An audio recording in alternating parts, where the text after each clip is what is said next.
Okay, again. So bubbling springs, if you come between the big toe and the second toe and move down behind the ball of the foot just here, this is the beginning of the kidney meridian. So it's the welling up of energy, bubbling springs, just how, as it explains itself.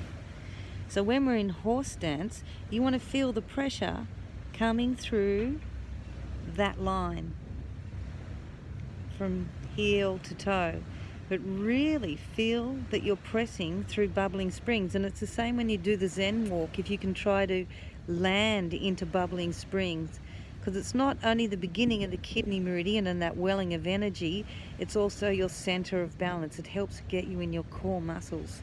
So it's quite a significant point, this point. Google it, read up all about it. There's plenty of information on this very special point in your body. So if you have pain there, you might want to get, or around this area, have your kidneys looked at or there's something not going on right here. Okay, so when we're in horse stance, you want to feel that line running through here. Not too much weight in the heels, only using the back muscles. Not too much weight in the toes, only using your front muscles, but coming more toward this point so you're right into the internal muscles.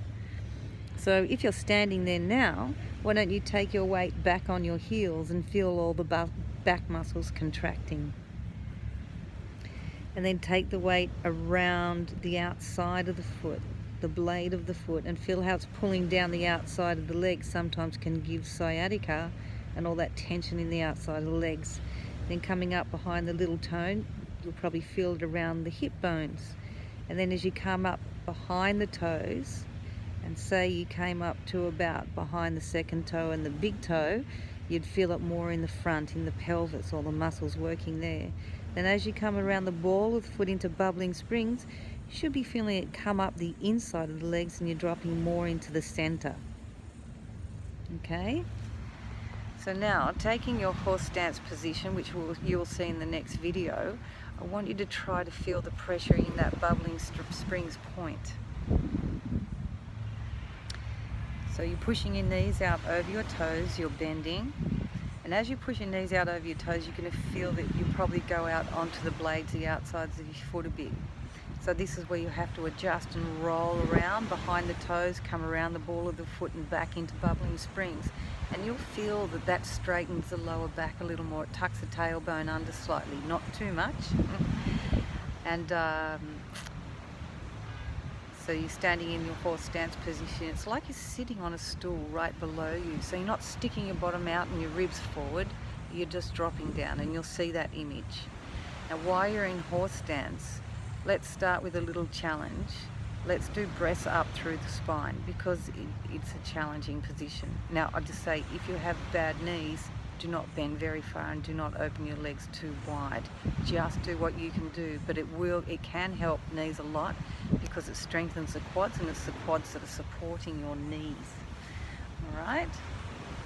So try the challenge first to 7 breaths. So you're going to breathe in up through the front of the spine, through the throat. Breathe up all the way the back of the head, the crown of the head, into the center of the head, and then exhale down through the spine. And then again, inhale up in front of the spine, all the way to the front of the chest, then crossing from the throat to the back of the neck, over the back of the head, crown of the head, and into the center of your head, and then exhale back down the spine. Remember to begin the in and the out breaths softly and gently, so you get a nice long controlled breath. So see if you can do 7 full breaths like this, and then once you can do 7, let's go for 21. Okay, it leads closer to perfection the higher the number goes. So go on to your next video now. 3 little sections here, and let's get into horse stance. Please ask me any questions on WhatsApp. There's probably more than one asking, and anything more I can think of, I will write or put another little video up. Thanks for participating in this. The next session is going to be just 1 full session, so I'm going to give you a 1-hour session, just these exercises put together really. Okay, love you guys, see ya.